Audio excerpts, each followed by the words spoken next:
Hey, welcome to Waltrip Unfiltered. We have a great show lined up for you today. Bubba Pollard, a short track legend. How about that? He's a legend. He's only 31 years old. So much respect for this man, how he's fought and just worked so hard to win races. And he's starting to get a lot of recognition. Kyle Busch appreciates him, respects him. Dale Jr. let him drive his late model this past weekend in Martinsville. We'll talk about those relationships, and we're going to talk about a whole lot more with Bubba right now. Be ready. Green flag, green flag. Bubba, welcome to Waltrip Unfiltered. Well, thanks for having me on. Yeah, I appreciate you coming to the Fox Sports studios here and sharing some stories. I've heard about you my whole life, or that's not true. I'm older than you. I've heard about you your whole life. How's that? Yeah. About racing short tracks and the successes you've had, and people really respect and appreciate what you're able to do behind the wheel, and that's cool. It is. The response we've gotten over the last couple of years has been unbelievable. We get to race all the time. I think that's the only reason people know me.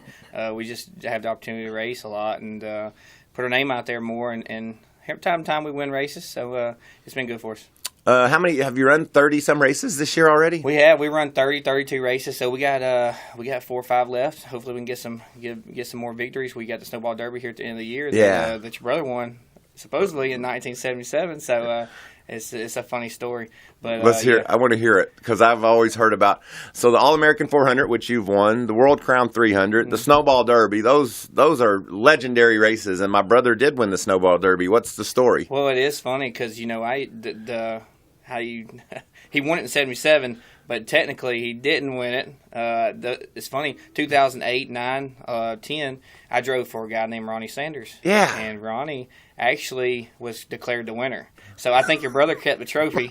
There's I've gotten Ronnie's side to the story. And, yeah, we'll have to get Daryl's. Yeah. So it's funny to hear those guys, talk about that and the history that race has gotten and become nowadays is pretty cool. Wasn't he number 16? 18. 18. I remember that car when he'd come to Nashville. And red, yeah. What has been your history at the Snowball Derby? Well, it's been a tough one for us. We go down there throughout the summer and run the blizzard races, and we can win. I think we've won the last 14 out of 17 down there. Wow! And over the years, but when it comes down to the Snowball Derby, we just can't get it done. And a lot of those big teams bring the pit crews and things like that. And we haven't had the greatest, but we've had some good guys. And it's been a challenge for us. They changed the format this year. I think you're going to see some new winners. Possibly win the Snowball Derby in the next couple of years. So we're excited about that. We've had cars capable of winning, just hadn't been able to make it happen. It's almost like the Dale Earnhardt of Daytona 500. He finally won it. So hopefully we can get it done. You said you've run 32 races this year. Have you won 14? We've won 14 plus some dirt races. So we've won a couple of dirt races, maybe 2 or 3 right there at Snow at home. So we've had fun. Where are you putting all those trophies? Well, we got them at the shop. We got a guy that hangs around the shop and cleans them and puts them up for us. And it's cool to be able to keep all those trophies and one day tell your kids and your story. So it's cool. That's awesome. We've got our social media guru here, CJ Ford, over there in the corner. You brought Dan along. How you doing? Good. How are you? I'm well, thank you. Funny story. I played golf with Billy Andrade yesterday, and Dan walks into this studio here, and he gave Billy tennis lessons when he was a kid. How funny is that? That's pretty cool.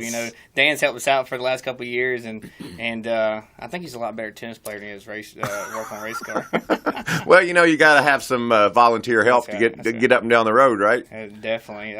All these guys put in a lot of hard work and effort to do this. You can't do it by yourself, so you got to have some good guys. Right. What do you got, CJ? We got some questions from both Twitter and Reddit, and I'll just tell you something. If you want to put some people into a frenzy on Twitter, tell them that you don't think there ought to be pit stops in the Xfinity race or pit crews doing the pit stops in the Xfinity race or the Truck Series. They seem to take offense to that. I'm just saying this to you. Hear me now, believe me later. That's right. We'll just leave it at that. Yeah, the social team had an interesting week with that one. It was fun, though. But so Ronnie Sanders already came up, and this is from a former Speed 51 writer is how they signed it on Reddit. And they would like to know, well, first they called you Andrew in the question, but they said, what's your best Ronnie Sanders story? Wow, there's a lot of them.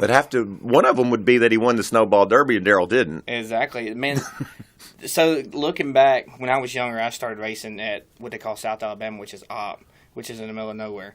I was probably 14, 15 years old, and you always grew up, hearing about Ronnie Sanders and wanting to race against him. So I'm racing against Ronnie, and I have a fast car that day. And here he comes. Ronnie is probably the toughest guy to pass, and not knowing I'd drive for him at the time, So I'm rubbing on him a little bit, and he's holding me down. He's tough. And one lap, we come off two there that didn't have no outside wall. He just runs off the back. And comes in the pits after the race. I don't remember where we finished that day. Comes in after the race, and he's mad. Oh, I was like, I just pissed off Ronnie Sanders. Yeah. So he's mad, and he's yelling at me and this, that, and the other. His wife walks down. She goes, that wasn't his fault. And it's like he tucked his tail and walked out of there. It was funny. And then you were just a kid. I was just a kid. I was scared to death. Ronnie Sanders mad at me. So yeah, it really, she's like, you just looked in the mirror and messed up. And I always thought that was funny. And then going to drive for him over the years, it was pretty cool. So we talked about it a little bit. He won't say much about it, but it was funny. Those short tracks in the South and all. I'm sure there was you're a big old boy. I'm sure there was a scuffle or two you had to work your way through. Well, from time to time, you race short track long enough, you're gonna get into it with some guys. But yeah, we kind of had a little scuffle here a couple weeks ago. I think I saw that on. Unfortunate. I saw a video of that. Yeah, it happens from time to time, but you got to stand up for yourself. You got to stand your ground sometimes, and there's only so much you can take. So yeah, I grew up racing. My dad, he taught me, be respectful and race guys how you want to be raced, but at the same time, you got to stand up when you're right, and that's what kind of happened 2 weeks ago. You sounded just now just like Dale Earnhardt. We just did a documentary about the day I won the Daytona 500 and we lost Dale, and there's an interview from, it looked like about, maybe it was the mid '80s, before he was a Wrangler guy. I remember that Wrangler hat, so maybe early '80s, and he said a guy wants to rub you, you stand your ground. That's right. And you stand your ground, and sometimes you make a man mad, but a lot of times you win races. That's right. And it was like you saw Dale say that. It was exactly the same, and that's cool. Yeah, it is. Growing up, I was a Dale Earnhardt fan, and that's that intimidator. That's kind of, you gotta, those guys, you can play mind games with them, and that's where I think he had those guys beat. Looking back now, I didn't understand it when I was younger, and getting to the race, and we've gotten to race. We won a lot of races, and those guys, the intimidator it lives up to his name. I don't try to intimidate guys, but when they see you coming, when the Spires tell you coming, they'll drive you differently. They think, oh God, Bubba Pollard's in my mirror. He's behind me. So 99% of the time they mess up. So and he's by him. But that's kind of where it all started with me. That was one of my heroes. That was. I loved hearing you say that. That made me smile. What else? What do you got, CJ? This will lead us to some more great conversation. Absolutely. So, again, just want to say thank you to everybody on Twitter for tweeting #AskMikey to be a part of the show every week. We always post a thread for the upcoming guests, and that's where you can reply and play along with us here in the Waltrip Unfiltered studio. But the next one we have coming in is from Mick. And Mick would like to know on Twitter, what's the number one thing you wish NASCAR would do like the smaller short tracks? Man, that's a tough one. Over the years, I think NASCAR, I'm not sitting here going to bash NASCAR because NASCAR's great. They've done a great job over the years, but I just kind of think NASCAR's maybe forgotten where they come from a little bit. I think NASCAR, but time has changed. People have changed. You gotta entertain people differently nowadays. I think.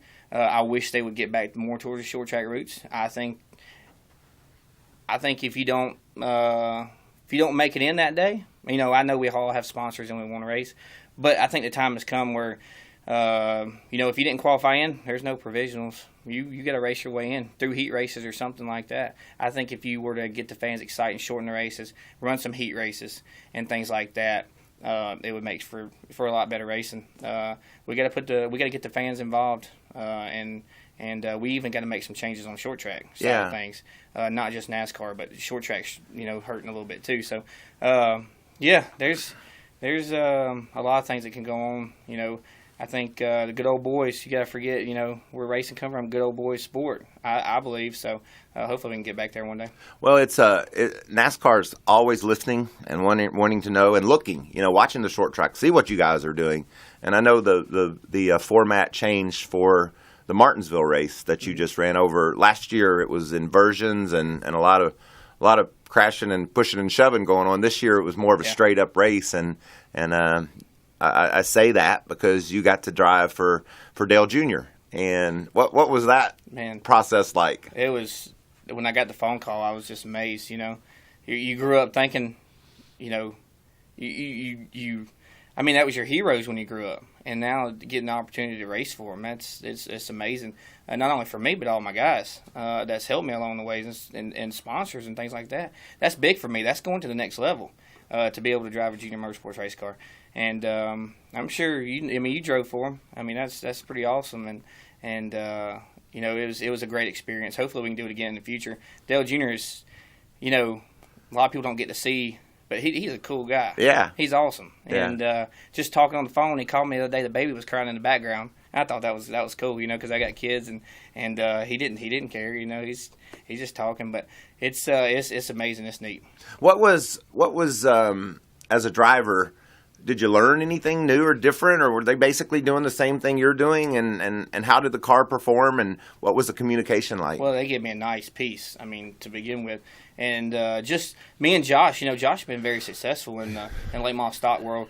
And we started with something similar to what he starts with, and just our driving techniques and things, and me not being accustomed to the brake package. They have the stock GM brakes, and we have good brakes on our cars, our Super Late models. So getting adjusted to that, his braking points were a lot different in the way I drive versus him, as far as arcing it in the corner and driving it straight. So he loads the front end a lot different than I do. So we had to work around a lot of his setup, what he liked and what I liked. So we bounced a lot of ideas off of each other. I learned a lot. Hopefully I brought something for the table for them to possibly make their program better. I can make my program better at the same time. So it was good. It was good working with those guys. They're smart guys. They're the late model guys. It's awesome to be a part of it. And did it seem like a bigger operation to you? Did you look around and say, man, this is really special to get to do this, or was it? It's just a short track race on a Saturday night at the end, I know. Yeah, it's just going in there, and they have all the technology they need. But at the end of the day, I'm not gonna say they don't use it, but at the end of the day, I felt like I was walking in my shop. The way they run things, the way they did things, even though it's a big organization, a big team, they're true blue collar racers.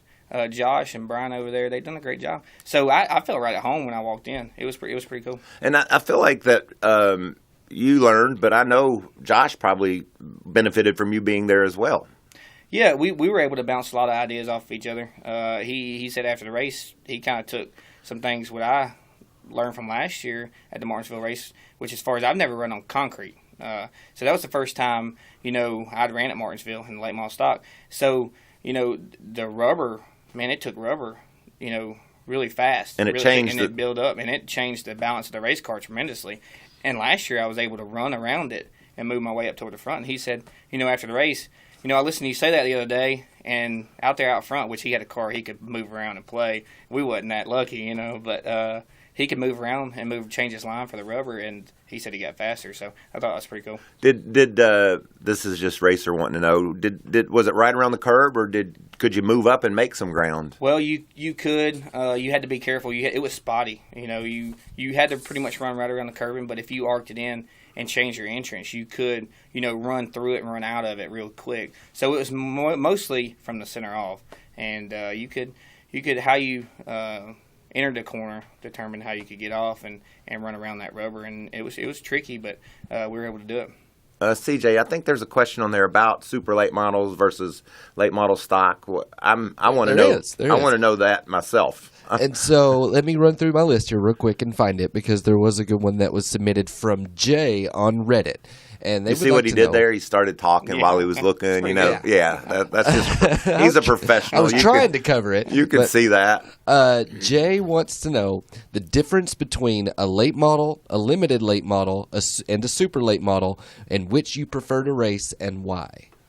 Man, I don't know much about the limited late models, but I think they're pretty much similar to a late model stock. But just a smaller engine, maybe? I think so. Yeah. But there's a lot of difference in our straight rail cars versus a perimeter chassis, in the late model stock. So we're a lot lighter. Our cars doesn't have the overturning mass, things like that. They have equal length lowers, upper or lower A-frames. In the late model stock. In the late model stock. So it's it's almost like a cup car. It is pretty much identical to a cup car.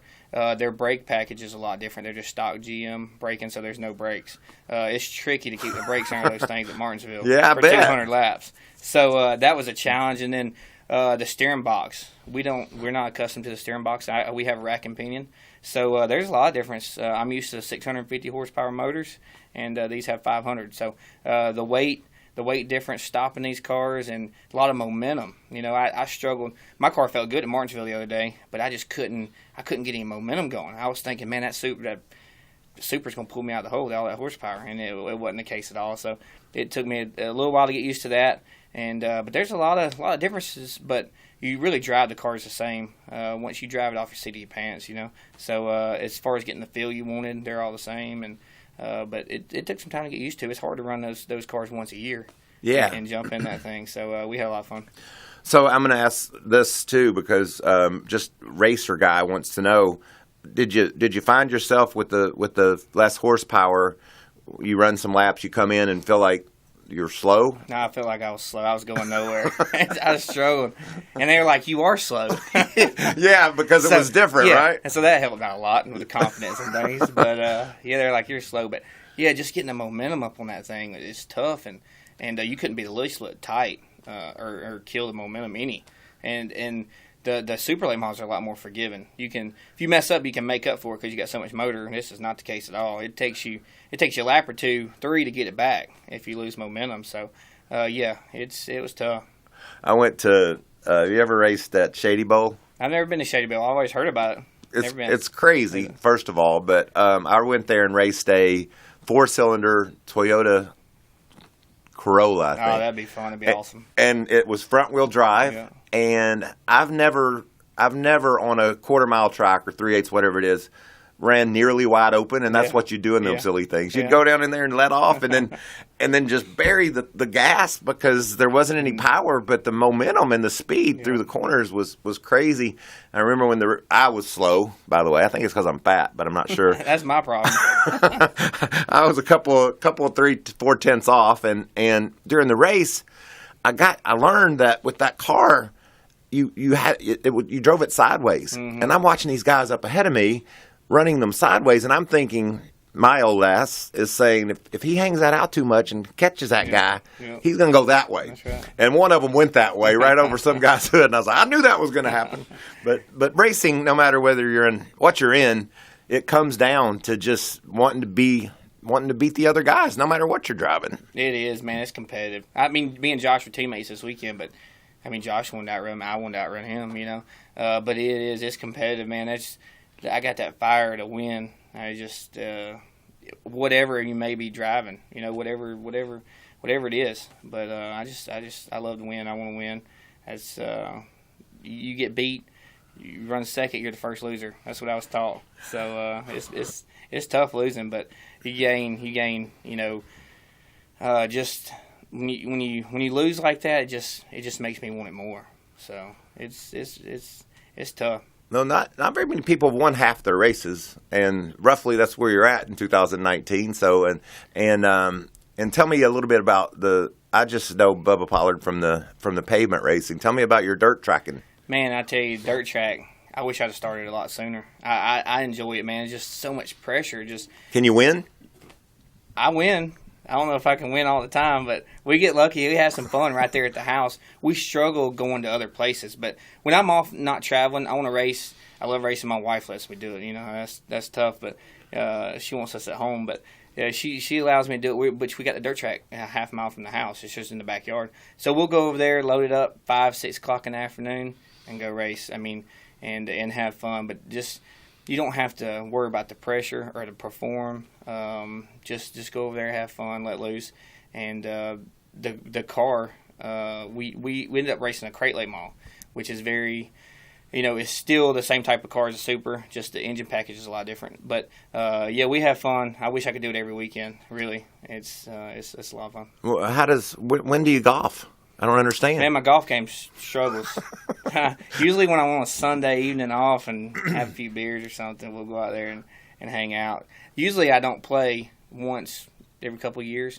I still go out there and whoop those guys that play every week. I don't know about that. I don't have a hard time believing that. What else you got, CJ? Anything fun? All right, so I got a couple of questions too, but I want to hear what our listeners, our viewers, want to they hear. had some fun ones. Everybody knows we're going to Talladega, and that is kind of known as NASCAR's party track. And Brendan wants to know which track that you've raced on has the best party atmosphere. All of them. Yeah, as soon as that checker flag falls, right? Right. We raced a lot of different places over the years. But I tell you what, going to Oktoberfest in La Crosse is amazing. I've never seen La Crosse, Wisconsin. Yeah, and we were terrible there. I guess it's because we always party too much.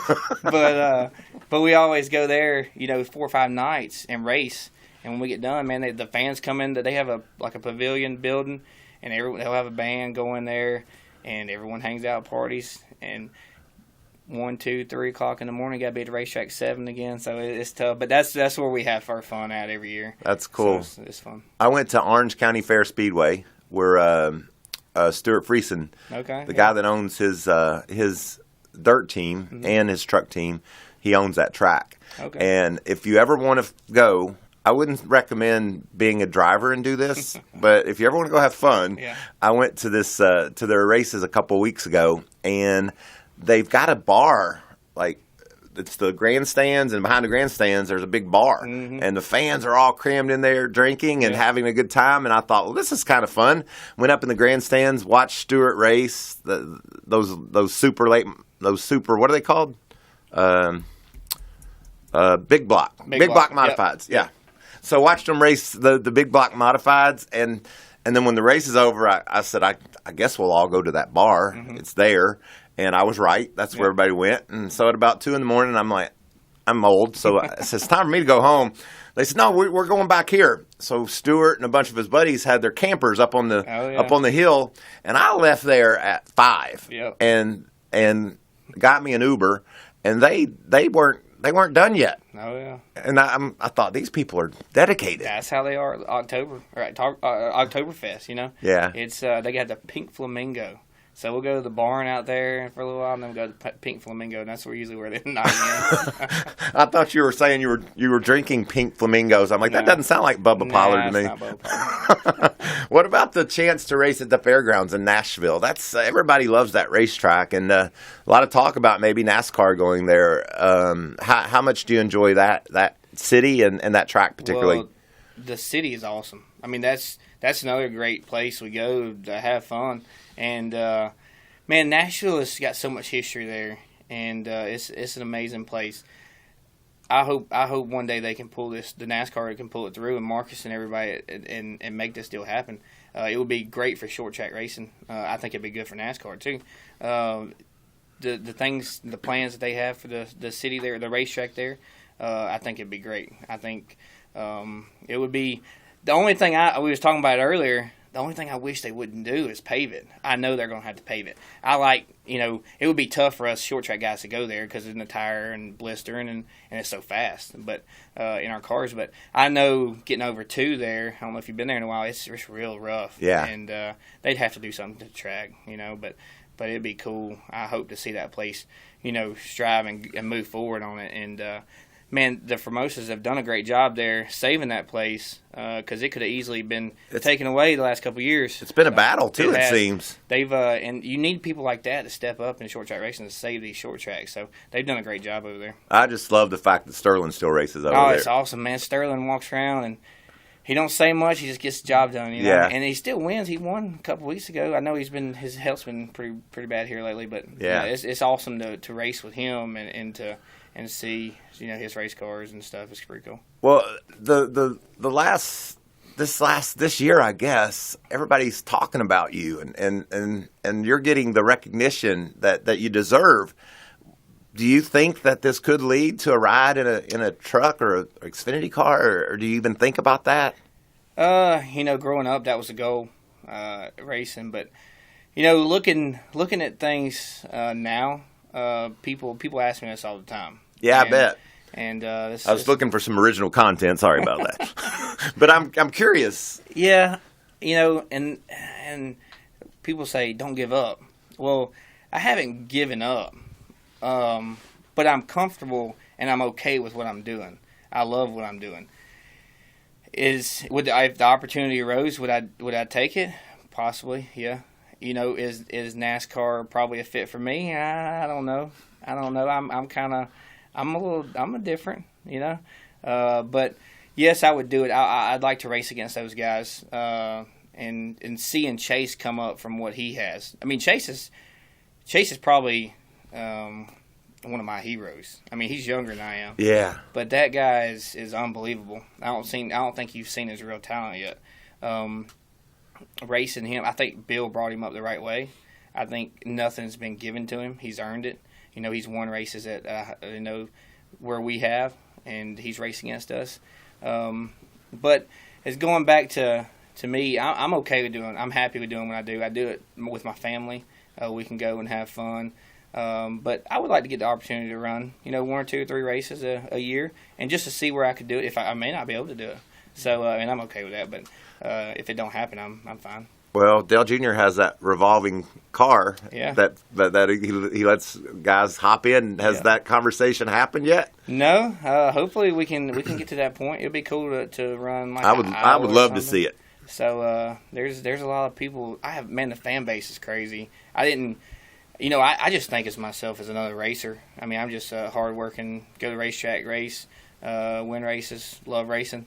And the fan base over the last couple of years with me traveling, it's been amazing. I mean, I didn't know I had that many fans. It's pretty cool to it makes you feel good, man. I got cheers at Martinsville the other day, and the hair stood up on my arms. That's awesome. And that's what I get excited. That's what keeps me going and want to go to these different places and race. And I mean, it's amazing. I love what you said about Chase, because I remember, I think it was 2011, I raced Denny Hamlin's short track challenge, and Denny beat me, and I ran second, and Chase ran third, and I saw him get out of the car, and he might have been 12. Yeah. I don't know. He might have been 20. I don't know how old he is, but he was young. He was a kid, and I couldn't believe he already was that good. Yeah. And everywhere he's gone, he's won. And he, like you said, you got to give Bill a lot of credit for that. That's what he wanted. He's like you. He just wants to race, and he's appreciative of the opportunity. Yeah, I got a ton of respect for Bill and Chase. And I mean, he grew up with Ricky Turner. Ricky Turner's won Snowball Derby. Ricky's been successful in late models. He's done a great job. That whole they put that program together over there. And I got the chance to drive for them back. I shouldn't say that on the. There's more of that story, but don't. Did you hear what we were? Where's our sign? We're unfiltered. You can say what. So say whatever. Don't get you in trouble. There's more of that story, but I had the opportunity to drive for them, and it was pretty cool. But yeah, I just have so much respect for the way Chase was brought up and learned to race. And I think he's going to do great things in the sport. He hasn't shown what he's done. He's won these road course racing. But he's going to break through here pretty soon. And win a lot of races. He's going to win a lot of races. Kyle Busch has a lot of respect for you, and he has some kind words about racing with you and what you're doing. And do you have a relationship with Kyle? Yeah, Kyle. Me and Kyle text back and forth here from time to time. He tells me, you don't need to be going driving that POS. Yeah, that junk up there. He needs to be, running these late model races. But Kyle's, I respect Kyle. Kyle's a true, deep down inside, people give him a lot of crap because he says he's a crybaby. man, I just see that burn desire, him wanting to win. You know, there is probably some things he shouldn't say. Yeah. But it's that desire. People don't understand he wants to win. That's what we're there to do, and he has that, and I respect him for that. But yeah, me and Kyle, you know, we talk back and forth. Kyle's actually tried to help me and tried to get some sponsorship and do some things we need to do to move on, and it's just tough. It really is, and you know, he's looked out for me and taken care of me. So hopefully one day we can make it happen. Yeah, there's a lot of talk, like when he says a guy can get the job done, whether it's Eric Jones or William Byron, that goes a long way. And if he has the same words for you, I know it's sponsorship. I live this world, but there's Kyle's truck and Dale Jr.'s Xfinity car. We got to be able to figure this out. Yeah, maybe these two guys need to talk a little bit and put something together. It'd be awesome, man. Yeah. Cool. And tell me about being a short track racer, Saturday night guy. How do you? I mean, can you get enough sponsorship to make a living, or is it just pushing and shoving every day to make it happen? It is. It's the last couple of years being successful and winning some races. I really turned to a lot of my product sponsors. They've been good, 5-star bodies, PFC brakes, all those guys, my engine sponsors, chassis builders and things like that. They're the ones that's kept me going and building these race cars and going to the racetrack every week. Over the last couple of years, I've never grown up and really had a sponsor. My family's had to do it, you know, out of their own pocket, and we've had, you know, a little help along the ways. But my parents have really worked hard to be able to put me in this position to race like we do, and we've really leaned on product sponsors. But the last couple of years, we've gotten hooked up with Harrison'sWorkwear.com. Mr. Harrison's out of Spartanburg, South Carolina. He's just, man, an awesome guy. Loves racing. You don't find many guys like that love racing. Just to have that desire. I mean, he doesn't care if his name's on the car. He just wants to help out. Yeah. He loves short track racing. So we've gotten hooked up with him and built a great relationship, and we've had a lot of fun doing it. So everyone get online and check them out. Yeah. But, how do you do that? Harrison'sWorkwear.com. They're local, small business, but he does a great job. I mean, I try to help out people who help me, whether it be or any type of other race teams. If you see sponsors on their car, that's what we can do as race fans and drivers, is to help these sponsors. You know, even though they're sponsoring other drivers, we got to help support them. Mm-hmm. You know, that's what makes this short track racing go and things like that. So, been lucky over the years to surround myself by great people, and you know, you got to have great people to make this deal happen. So we've been fortunate. And is it Harrison? Harrison'sWorkwear.com. Harrison's Workwear. What do they work on? They have public safety, and they also have a clothing line. They have Carhartt, Ariat, boots, things like that. Spell it right? You're right. So now that's a sponsor plug, huh? Yes. Let's go online. Awesome. Let's help out Bubba. Yeah. Maybe we can figure this Kyle Busch Dale Jr. thing out after all. There you go. Yeah. And but they have a clothing line. They have Carhartt, Columbia, anything you need to. I tell a lot of teams to go on there. You know, the Dickies, the things like that. You wear to the racetrack, pants, shoes. Go online, check them out. You can get it through them. Wear what you need to at work on Monday. Love that. That's a good that works in your world, because it's guys that go to the racetrack on Saturday night and show up Monday morning ready to go to work. Oh yeah, they've done a great job putting things together and making it happen for us. So hopefully everyone go out and support them. Yeah, I'd love that. Well, what's it like at home?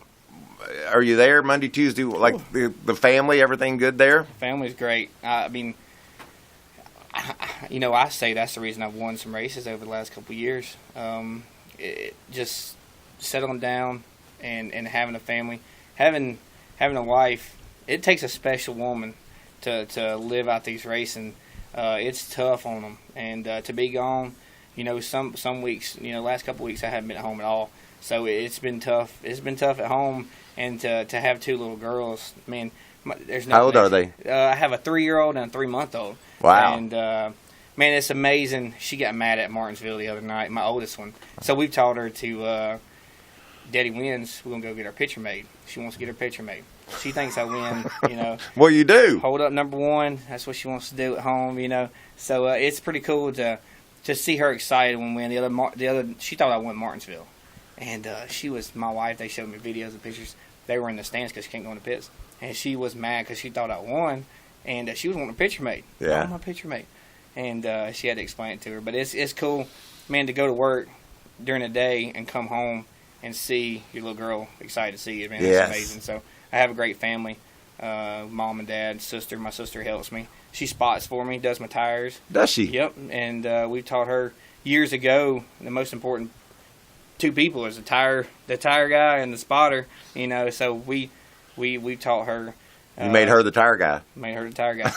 And it's down to the 16th of an inch. I bet. So yeah, I give her a hard time and stay on top of it, but they do a great job. I have an awesome family. Those are bi-spy tires, right? They are, you know. And with the we have to stay on top of it. We have to run a spool, so 1/8 inch, 1/4 inch, it costs you a day. Yeah. So you have to stay on top of it. That, in my opinion, that would make NASCAR short track racing more fun. I think so. I mean, I remember when we were on bi-spy tires when I first started, you'd slide around everywhere. Oh, you know, yeah. it looked like dirt racing sometimes. Yeah. It takes 3 or 4 or 5 laps for it to come in. Yeah. Yep. And then it'll get away from you in a hurry it sure too. will. That's pretty cool. Your sister's your spotter. I never thought about that. Yeah. My She sister talks to me just calm. Does she? Well, she'll get mad at me sometimes, cuss me out. No, she don't. But she can get fired up, you know. And she's just got that calm demeanor. I don't like anyone to get excited over the radio. Right. Stay calm.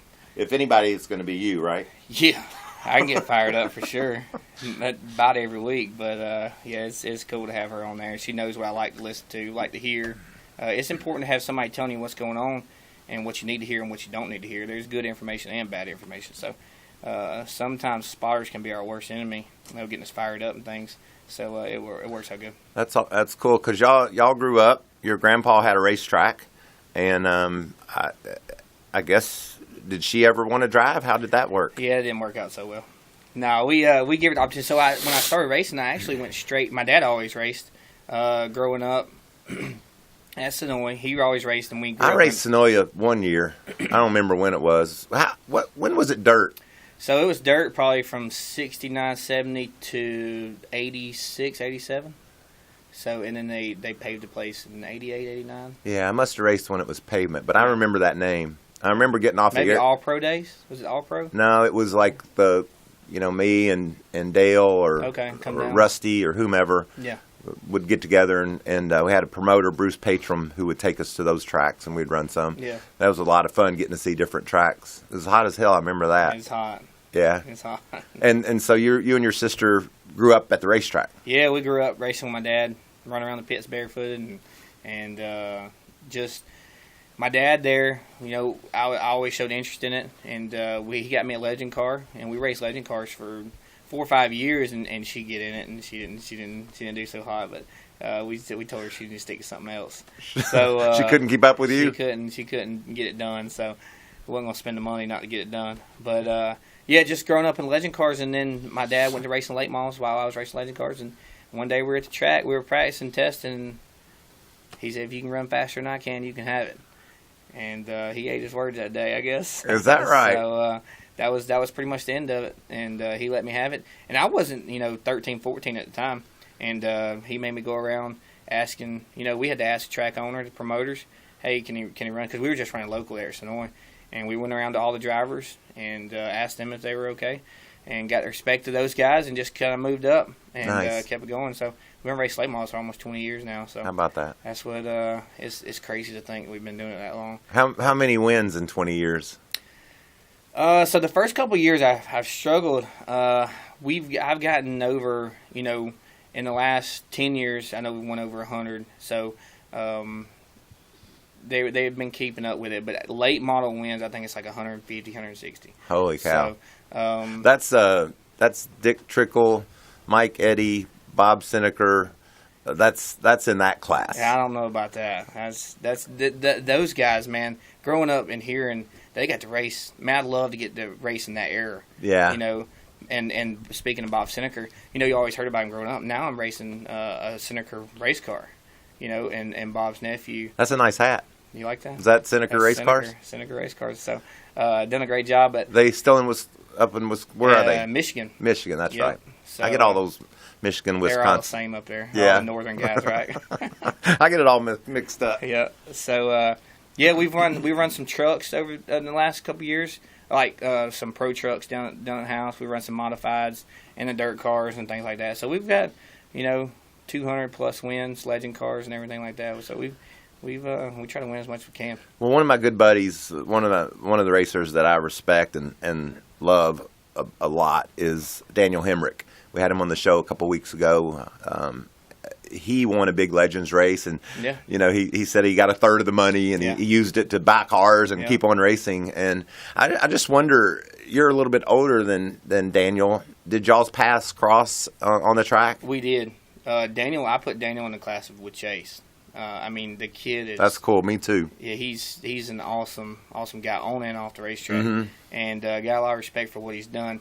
It takes a special person to push like he's done and overcome the things he's come. And winning that legend car race was big for him. And I remember the first race me and Daniel run together because I've always heard of Daniel. And winning the race, the legend car race, he was driving for Jeff Fultz at Lanier Speedway. I think it was in a January race. And those legend cars, you get to shoving a little bit. And me and Daniel, he was fast. I think we were running second and third. I think Chase was leading that day. Couldn't catch Chase. And Daniel, right down 5:10 to go on a restart, he's just beating my back bumper off. I'm like, man, this is what this guy's used to, So we kind of had our little differences, and I went over to him after the race. I said, you can do this stuff in a legend car, but you can't do that in a late model. Well, I understand you can rub, 10 to go, you can get down to racing. I'm not saying that. It's because you got to push and grind sometimes. But it was crazy. And then me and Daniel after that, that was in the story. We had a respect for each other. I think he's a great race car driver. I hope to see him do well. I hate to see what happened to him. I think you never know what's going to come for him. I think he'll rebound. He'll get back. He's got that burn desire to get back and get it done. So I'm curious. You raced against him and you saw him get those opportunities, and you raced against Chase. And is it hard? Do you ever wonder why? Yeah, I do. But I look at Chase and I look at Daniel. They earned it. It is frustrating to see not only myself but other guys work hard and never get the opportunity. Mm-hmm. It is tough, but I'm okay with some people, and I got a lot of respect for people that earn it. I think that's one reason that Chase has a fan base so well, because I think he come up through short tracks and he earned it. He won races, and that's why he has such a big following in NASCAR. And Daniel has a lot of fans too. So I think that's what NASCAR needs, is your local heroes. You need a Daniel Hamrick, you need a Chase Elliott that earned their way through and now is at NASCAR. And I have struggled there for a while and wondered why, but I don't worry about that anymore. I love doing what I do and being successful. So if this is my level of racing, I'm okay with that. Yeah, I don't worry about that anymore. You said this is where I am. Yeah. Who do you know any other kids, 12-year-olds that caught your eye, or any guys that maybe are racing like you are, and you think that guy's pretty good? There's a lot of them out there nowadays. Going back to, I think William Byron's a good race car driver. Yeah. He moved up probably quicker than anyone I've seen. He raced with us a year or two and he was gone. Yes. But he's shown it. He's a good race car driver. He went to high school with my daughter. Oh, really? And I remember when she was like a sophomore in high school, she called me one day and she said, "Dad, there's a kid in my class that is going to be a NASCAR driver. Yeah. Is he any good?" And I said, "Well, we'll see, honey." Yeah. And like after the half of a season, I do the trucks on TV, half of the season, his rookie year, I called her up and said, "Yep, he made it." There's a few of them you see come in, and you know that they're going far." Yeah. And he was one of them. Yeah, I think Ty Majeski's another one. He's a good. His talent's unbelievable.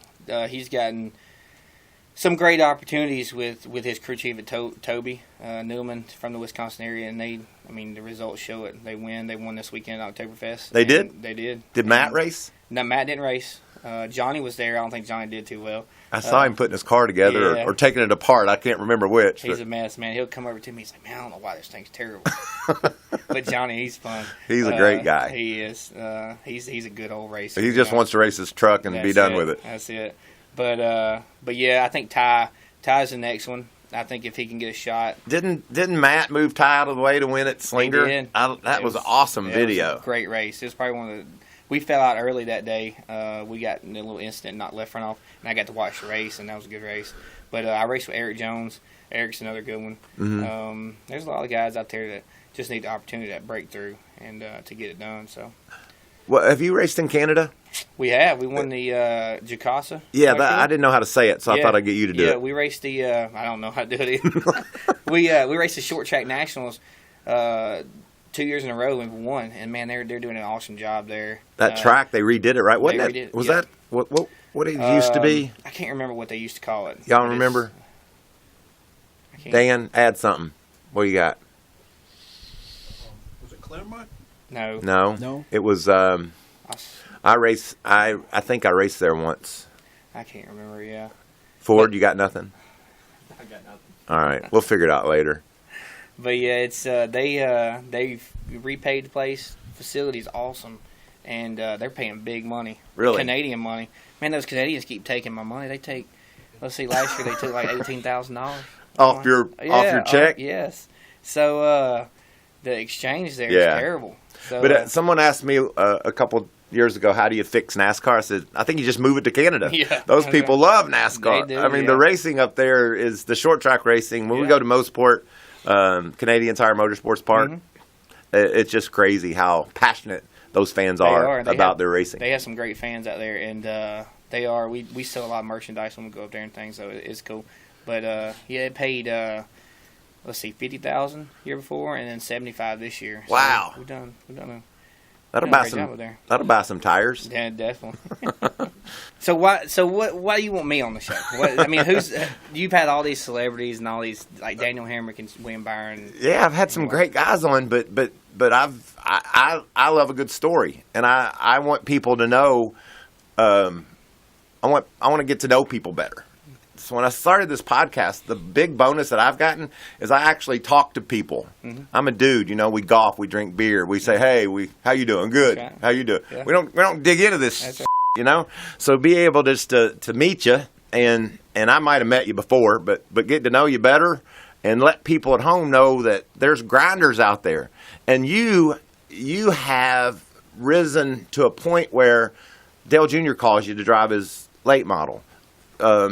Kyle Busch texts you to tell you you're doing a great job. What I'm saying is these are stars, and you've gained their respect, and you've won races, and they love what you do. And there's so many kids out there that want to be like you. They want that attention, and they want that respect. And I just appreciate how you've clawed to where you are, and I don't know. Hopefully we can get some people to go here, maybe get a little bit of cash, and we can get in that truck or one of those Xfinity cars. I just want to see it. Yeah, I mean, I appreciate that. It is cool to see those guys.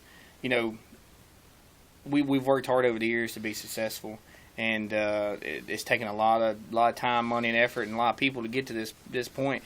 And this is, I may never get to this, but this is amazing for me to be able to get this. Recognition. I don't think as myself is doing anything, just going out and winning races and working hard. But it is cool, It does show, like you said, some of these guys that don't make it. It is okay to race short tracks forever. It is okay to go and race and win races. It's you don't have to make it to the next level, but we all want to. But it is okay to be here, and we need the Dick Trickles and guys like that. That I always grew up, whether it be me or Tom Majeski or whoever it is. So it is cool. You know what?